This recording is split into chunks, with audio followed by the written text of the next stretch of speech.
Ok, rebonsoir à tous. Je m'excuse vraiment pour cette longue pause qui est vraiment due à un contretemps, indépendant de ma volonté. Et merci pour votre compréhension et pour votre disponibilité à continuer ce lancement du parcours 2 que nous avons commencé. Donc, comme on l'a dit, ce soir, nous sommes en train de voir débuter avec l'analyse des données. Nous avons commencé tout à l'heure en disant que lorsque vous avez la capacité de pouvoir identifier les données, de pouvoir regarder un tableau, regarder euh, un document Excel, par exemple, et comprendre des choses, pouvoir déjà deviner des choses que la personne normale ou les personnes lambda ne peuvent pas facilement le faire. Cela montre que vous avez des aptitudes à vraiment être un analyste de données. Vous devez pouvoir voir les données quand ce n'est pas évident. Et on a également vu que les données sont partout. Juste le temps où je suis parti et revenu, on a eu des milliards de données qui ont été produites dans le monde. Et en termes de dépenses, les gens ont dépensé déjà des millions de dollars. Parce que on a vu que presque on dépense près de 1 million de dollars chaque 60 secondes en ligne.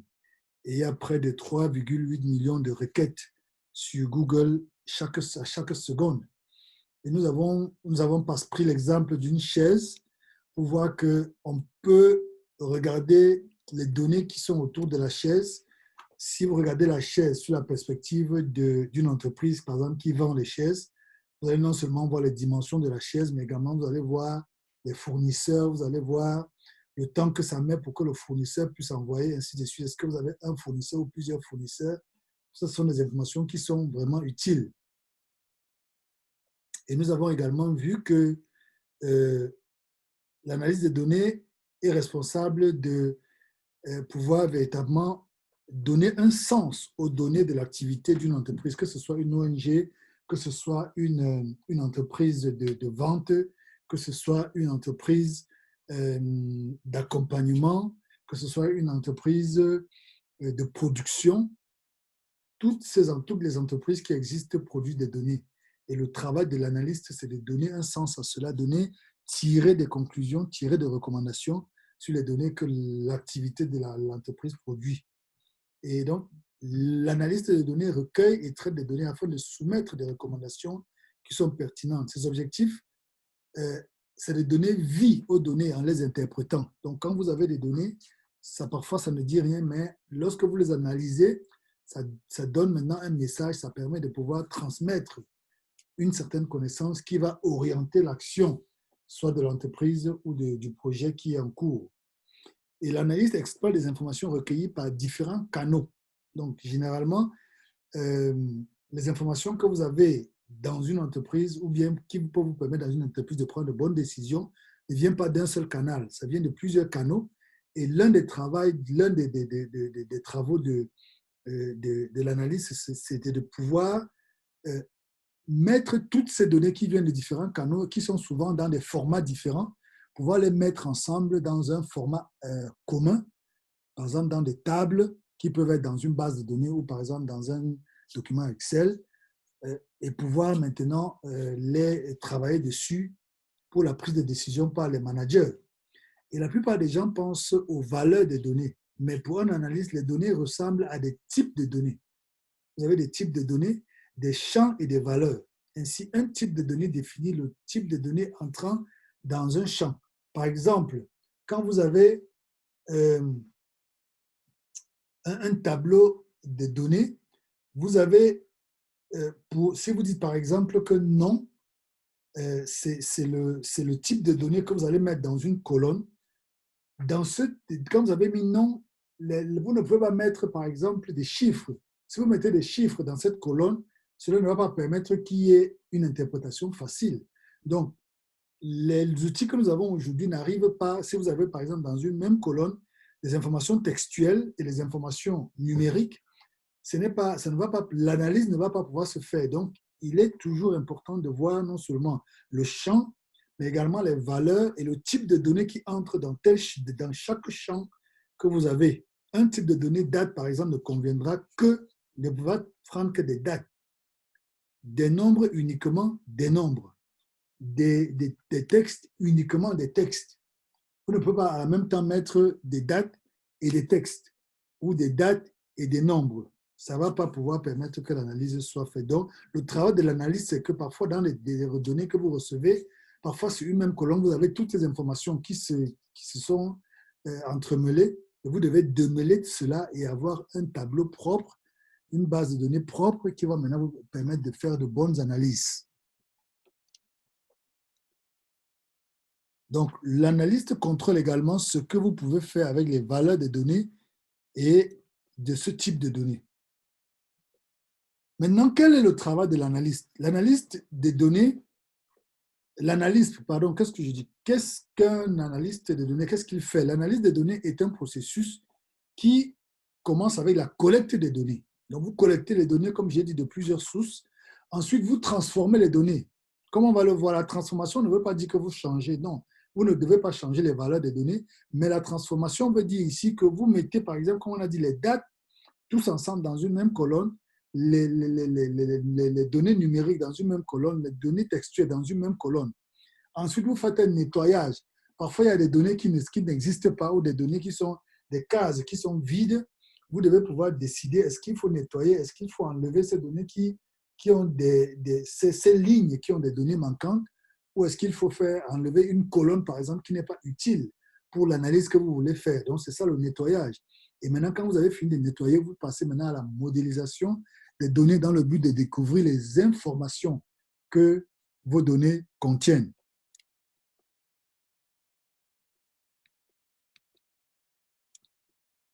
Les résultats ainsi obtenus sont communiqués, suggèrent des conclusions et soutiennent la prise de décision. Donc, quand vous êtes analyste de données dans une entreprise, le boss ou les managers, ceux qui gèrent l'entreprise, travaillent en étroite collaboration avec vous. Chaque fois, vous devez pouvoir leur donner ça peut être des drafts, ça peut être des cartes, ça peut être des rapports qui leur permettent de pouvoir prendre une bonne décision. Ils sont en train de préparer, par exemple, une réunion.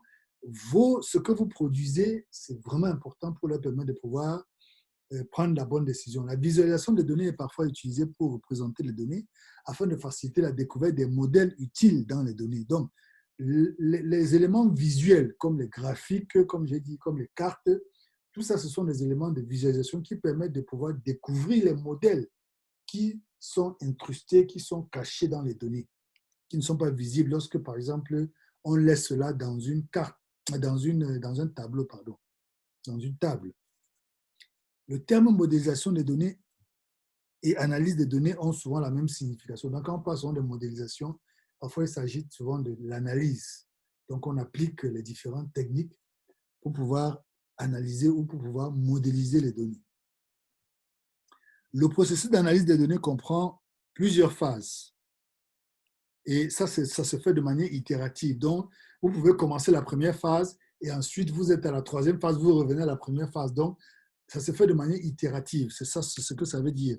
Donc, premièrement, spécification des exigences en matière de données. Donc, quand vous voulez commencer un travail d'analyse, vous devez d'abord spécifier vos exigences en matière de données. Quelles sont les données dont vous avez besoin?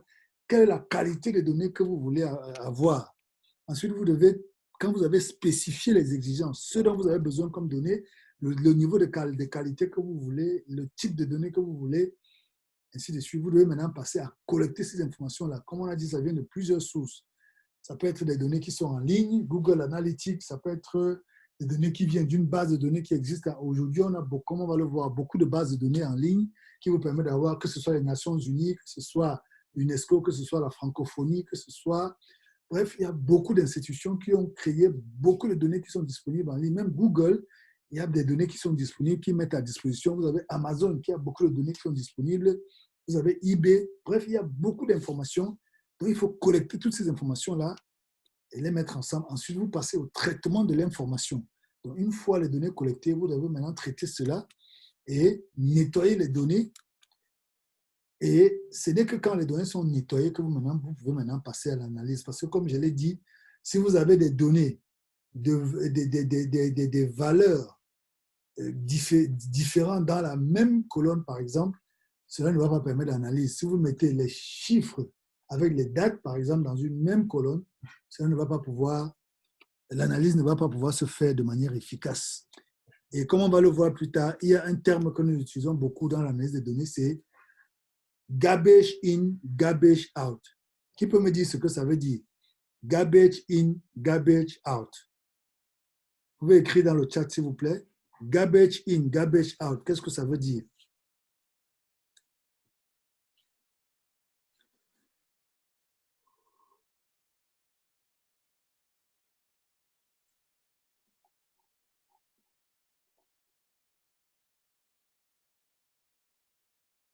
On est ensemble. Garbage in, garbage out. Qu'est-ce que cela veut dire? Vous pouvez écrire dans le chat, s'il vous plaît.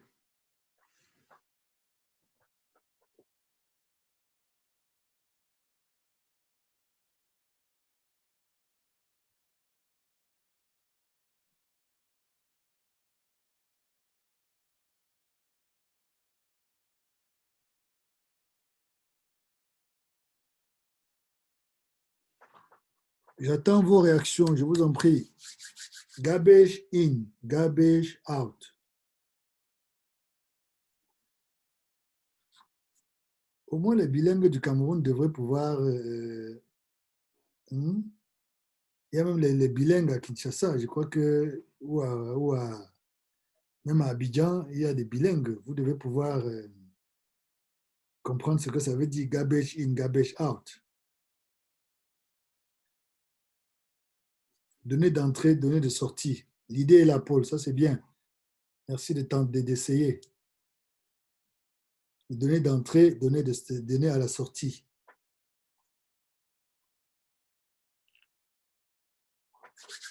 En fait, garbage, ça veut dire les... Est-ce que les... Laissez-moi voir. Aurélie, garbage, ça veut dire quoi, Aurélie?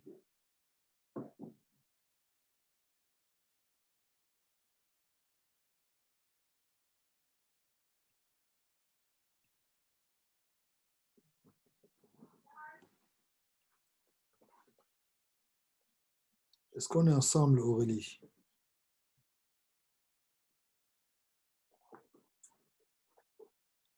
Je ne sais pas s'il faut que je fasse une vidéo sur comment participer aux réunions. J'ai l'impression que peut-être vous avez de la peine à retrouver le chat ou quoi.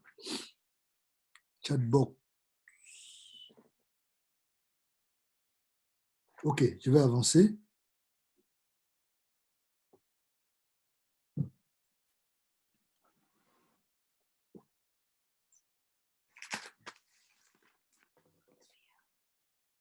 OK.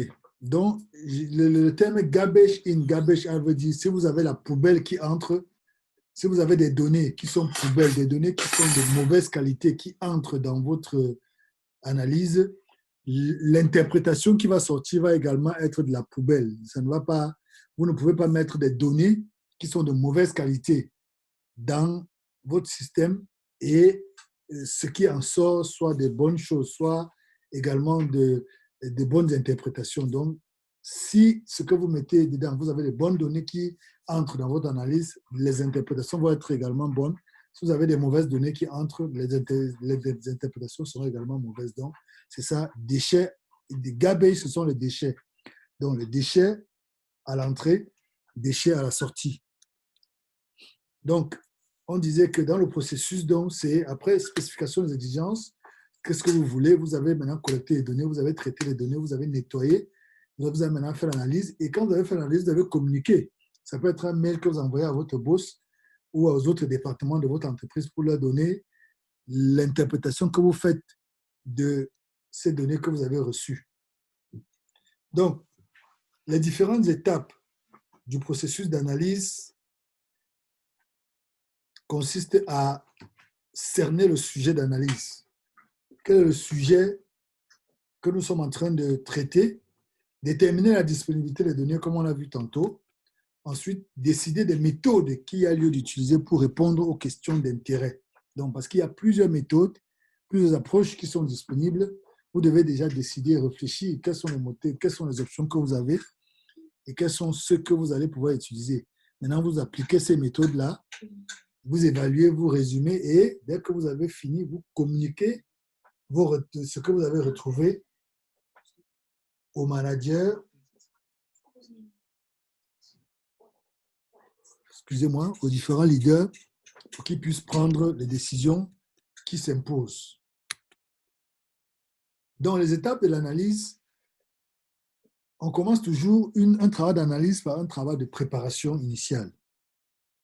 Et le travail de préparation initiale se penche sur un certain nombre de questions. Premièrement, quels sont les objectifs de cette analyse? Quel est le sujet abordé? Quelles sont là où les questions auxquelles il s'agit de trouver des réponses? Donc, je peux vous donner par exemple le fichier Excel de le nom de tous les participants, de toutes les personnes euh, qui sont enregistrées sur cette plateforme. Maintenant, juste vous donner ce fichier, c'est vrai, vous pouvez faire plein de choses avec, mais je dois pouvoir définir quel est l'objectif de l'analyse que je vous demande de faire. Quel est le sujet qui est abordé? Est-ce qu'on veut, on veut regarder, par exemple, la tranche d'âge des personnes qui sont sur la plateforme? Est-ce qu'on veut regarder le rapport homme-femme sur la plateforme? Donc, tout ça, c'est des questions qu'il faut il faut savoir ce que l'on veut et on va devoir maintenant analyser les données pour trouver des réponses à nos questions. Maintenant, après les objectifs, il y a maintenant la justification. Pourquoi cette question est intéressante? Pourquoi est-ce que je veux analyser ceux qui sont enregistrés sur cette plateforme pour savoir quelles sont les tranches d'âge que nous avons sur la plateforme? Ça peut avoir un intérêt. Ça peut être, vous avez une entreprise, par exemple, qui vend les chaussures et vous voulez analyser pour savoir quels sont les types de chaussures qui se vendent le plus et quelles sont les périodes qui sont les plus appropriées pour tel type de chaussures.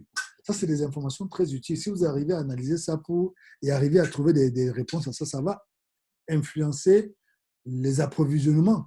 Quand est-ce qu'il faut ça? Ce n'est pas à tout moment qu'on doit s'approvisionner de tous les types de chaussures. Ça va parce que généralement, vous savez que quand vous avez par exemple un magasin, quand vous avez par exemple une boutique, pardon, le magasin est toujours réduit, le magasin est toujours une contrainte. Donc, si vous avez la possibilité de bien gérer votre stock et de manière à ce que les produits soient là en fonction de la demande de cette période, ça va faciliter un certain nombre de choses. Donc, il faut comprendre pourquoi est-ce que la justification de cette question et comment les réponses vont contribuer à la somme de connaissances existantes, quelle est la pertinence de cette étude.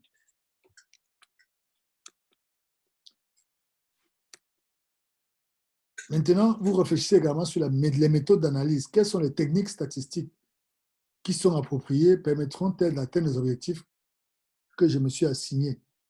Ensuite, qui s'intéresse à la question et pourquoi? Est-ce que ce que je suis en train de faire, c'est pour juste donner à mon boss?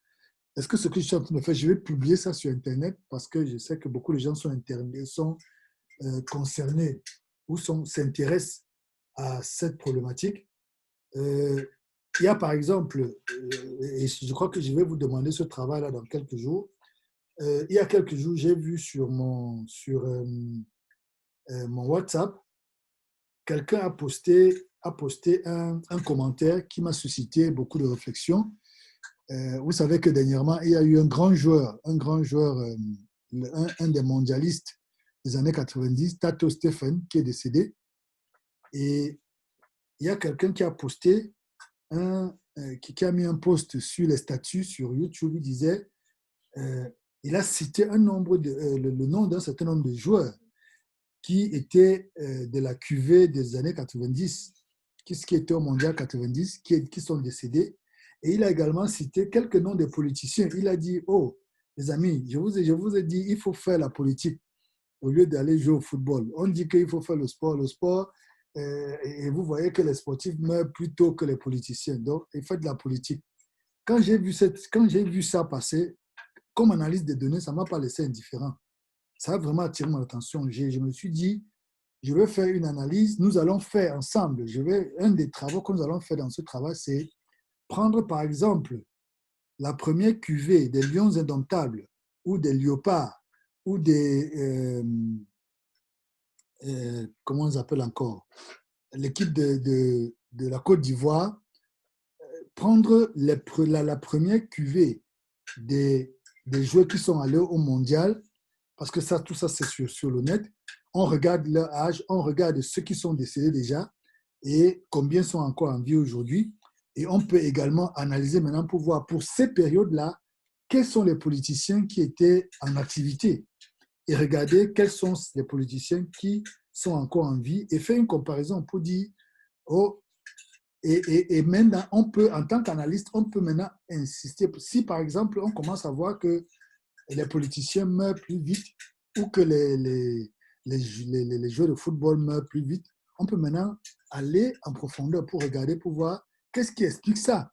Qu'est-ce qui explique que soit les politiciens meurent plus vite ou que les joueurs de football meurent plus vite. Bref, ça peut amener à un certain nombre d'analyses et à un certain nombre de conclusions, un certain nombre de suggestions que nous pouvons faire dans ce sens.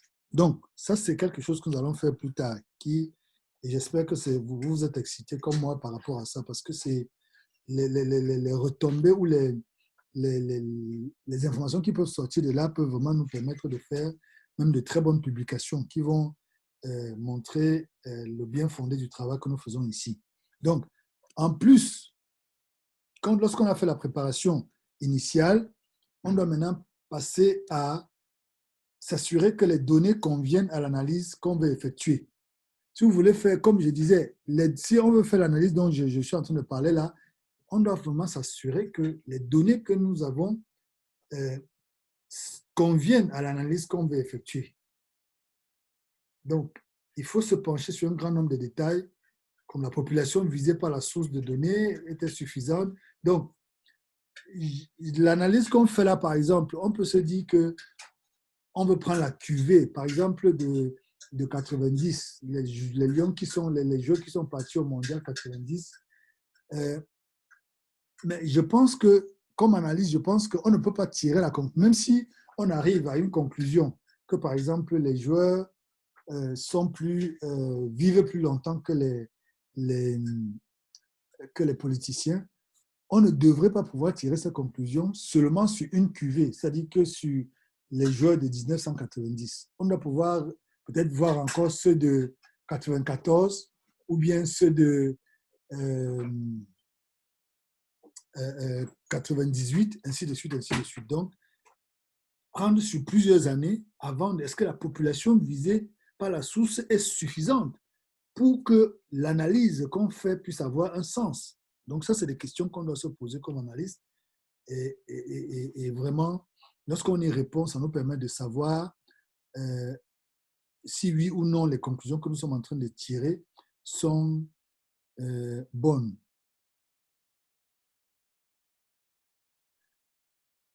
Oui, vous aurez, je ne sais pas si, le problème c'est que cette diapositive que j'utilise, elle est lourde. Si je vous mets ça comme dans WhatsApp par exemple ou dans un email, ça ne va pas pouvoir s'attacher. Donc, euh, ce que on va faire, c'est que le document, je suis en train de produire les documents qui vont aller avec les supports qui vont aller avec, et vous allez pouvoir avoir ces informations dedans. Donc,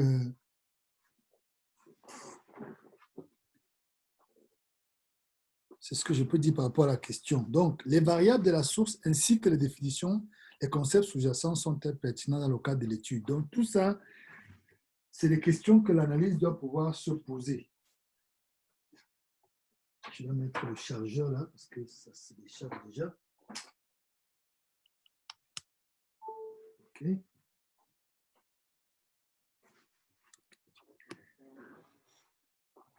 La nature longitudinale ou transversale de la source de données convient-elle à l'analyse? Donc, ça, c'est toutes les questions que nous devons nous poser. La taille de l'échantillon du domaine de l'étude était suffisante pour dégager les résultats convenables. Donc, quand on parle d'échantillon, est-ce que quelqu'un peut me dire ce que l'on entend par échantillonnage lorsqu'on fait l'analyse des données? C'est quoi l'échantillonnage?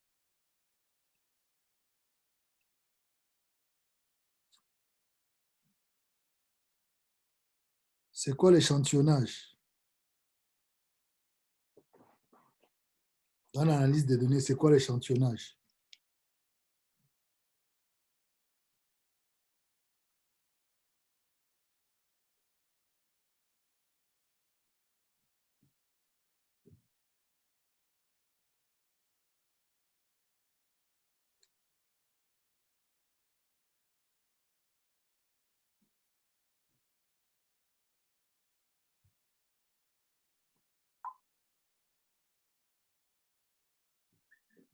C'est un groupe de personnes ou une quantité qui fait l'objet d'études. OK?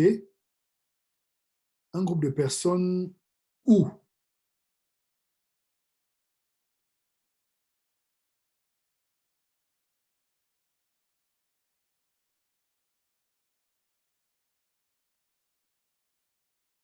Soyez beaucoup plus précis, je vous en prie.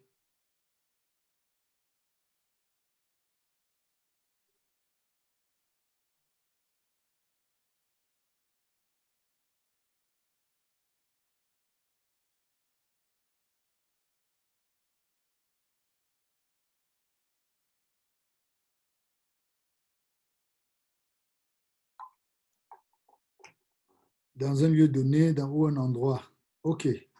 Merci beaucoup, Élisée. En fait, quand on parle d'échantillonnage, en fait, c'est un, une partie d'une population, par exemple. Si vous voulez euh, euh, faire une analyse sur une population, disons, lorsqu'on veut faire l'analyse d'une population, disons, de la ville de Kinshasa, on veut étudier les familles de la ville de Kinshasa. On va échantillonner. On ne peut pas faire systématiquement toutes les familles. On ne peut pas étudier toutes les familles dans la ville de Kinshasa ou dans la ville de Yaoundé. On va pouvoir faire un échantillon, se dire, OK, nous avons tel nombre de communes à Kinshasa. Dans chaque commune, dépendant de la taille, on va choisir peut-être 10 familles. Et donc, la question que vous, en tant qu'analyste, vous devez vous poser, c'est que la taille de l'échantillon. Donc, comme dans Kinshasa, supposons qu'on a 3 millions de familles, et mon étude va se baser sur 1 million de familles. Maintenant, les conclusions que je tire, est-ce que ça regroupe, ça prend en compte la réalité des 3 millions de familles qui sont dans cette ville?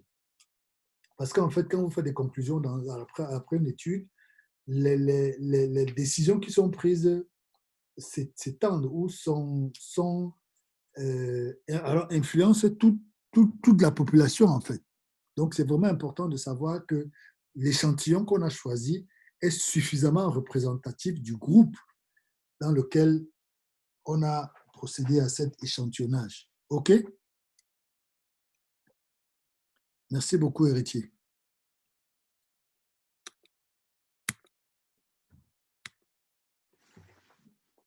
En plus, pour ce qui est de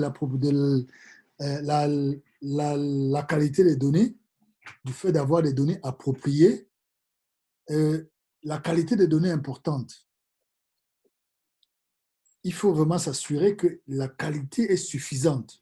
Comme j'ai dit, vous pouvez avoir des données où il y a beaucoup de données qui manquent, où il y a beaucoup peut-être des cases où vous avez des données manquantes. Donc, vous devez vous demander la question, vous poser la question, est-ce qu'avec toutes ces données manquantes, c'est vraiment important de continuer cette analyse avec ces données?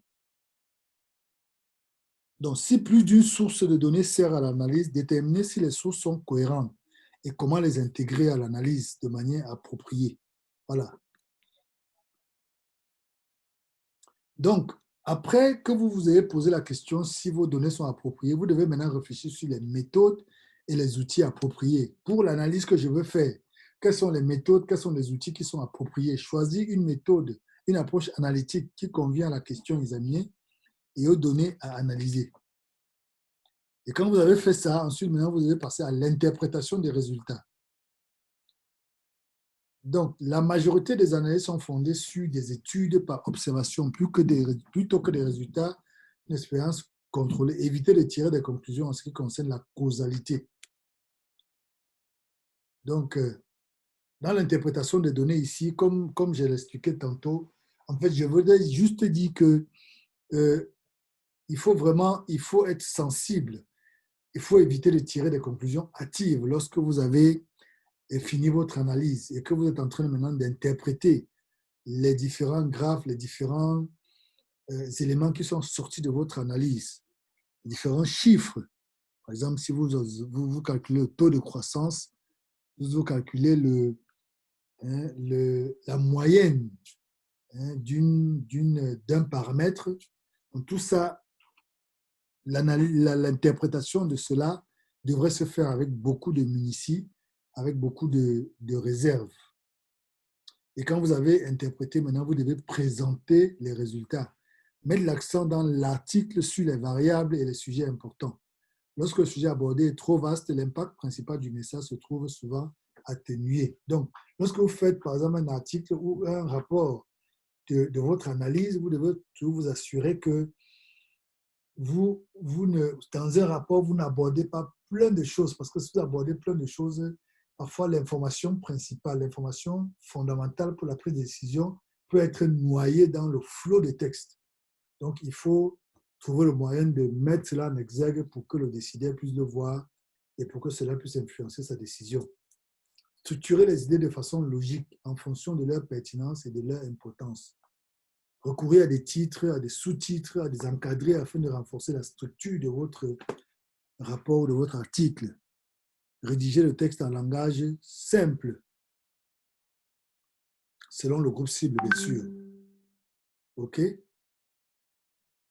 Donc, insérer des graphiques en complément du texte, des tableaux pour communiquer le message. Privilégier les titres qui véhiculent un message.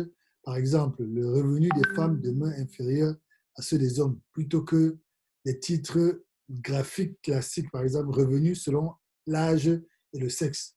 Quand vous dites revenus selon l'âge et le sexe, ça ne communique pas directement le message, mais quand vous dites les revenus des femmes demeurent inférieurs à ceux des femmes, voilà, celui qui lit votre graphique a déjà le message.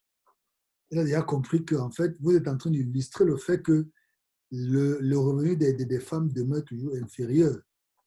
Malgré tout le travail qui est fait, ces revenus demeurent toujours inférieurs à celui des hommes. Et il faut toujours commenter l'information fournie dans un tableau, excusez-moi, afin d'aider le lecteur à mieux comprendre. Lorsque les tableaux sont serrés, la présentation générale doit contribuer à la clarté des données qu'il contient, prévenir les erreurs d'interprétation. Cela comprend l'espacement, la formulation, l'emplacement, l'apparence des titres, les titres en ligne. Donc, tout cet habillage que vous faites contribue également à communiquer une certaine information à ceux qui reçoivent votre rapport. Maintenant, vous allez me demander, mais pourquoi est-ce que c'est aussi important d'être analyste? De nos jours, les analystes de données sont très demandées dans les entreprises du monde entier. LinkedIn, dans son rapport, affirme qu'aux États-Unis, la demande des analystes de données professionnels a été multipliée par 6